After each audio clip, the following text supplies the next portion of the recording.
Sektor pariwisata di Kabupaten Kepulauan Mentawai masih sepi dari kunjungan wisatawan mancanegara akibat terpaan pandemi virus corona sejak tahun 2020 lalu.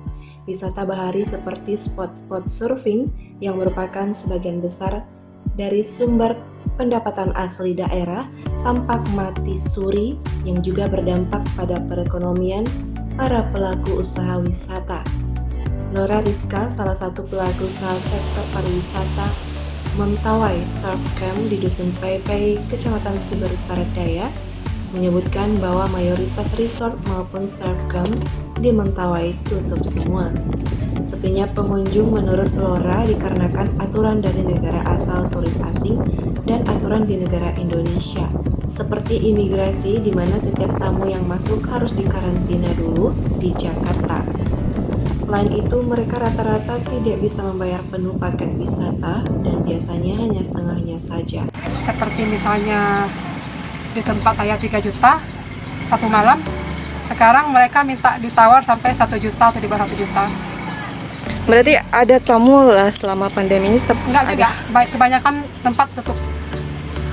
Ada juga tamu, tapi pada sebagian tempat kalau saya sendiri untuk di tempat kakak sendiri? Ada tamu, cuma ya tidak bisa harga full price, harus harga setengah dari price biasa.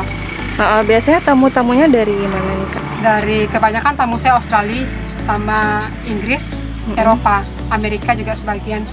Cuma masalahnya sekarang Australia itu penduduknya nggak boleh keluar negeri. Tamu yang ini kebanyakan bule-bule yang ada di Bali. Ia mengakui bahwa pandemi COVID-19 sangat berdampak besar pada perekonomian pelaku usaha pariwisata.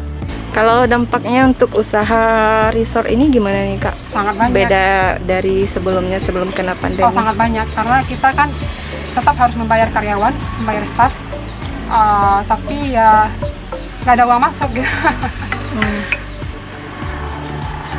Banyak sekali dampaknya. Maksudnya kita juga bisa merasakan teman-teman saya yang tempatnya nggak bisa buka karena untuk anggaran 1 bulan aja, kalau saya menganggarkan 1 bulan aja itu makan segala macam itu habis sekitar 20 juta lebih. Nah, kalau teman-teman kan karena nggak punya tamu, mereka nggak bisa buka. Jadi untuk anggaran makan mereka nggak ada. Jadi mereka punya 1 orang karyawan aja atau 2 orang karyawan.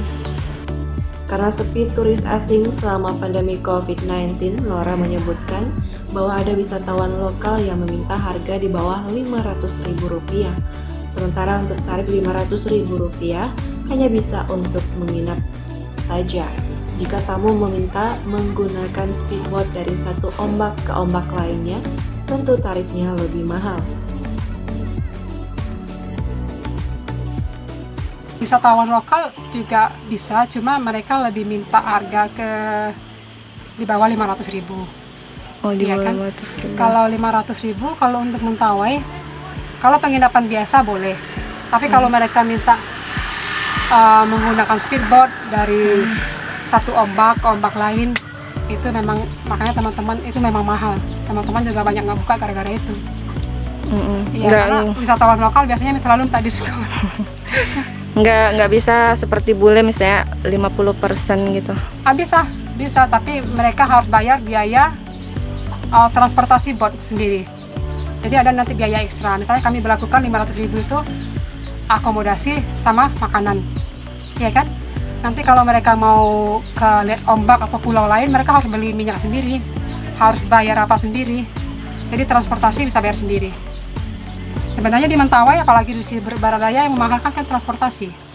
Karena kita dari ombak 1 ke ombak kedua itu jaraknya bisa berapa mil gitu. Sebagai pelaku usaha pariwisata, Lora berharap agar semua masyarakat mau divaksin sehingga bisa seperti negara lainnya yang sudah bebas masker dan beraktivitas, tidak ada PPKM, dan tidak percaya dengan hoax vaksin. Jadi saya berharap semoga masyarakat kita patuh pada aturan, ikut vaksin, terus setelah itu kita bebas dari semoga corona. bebas normal lagi.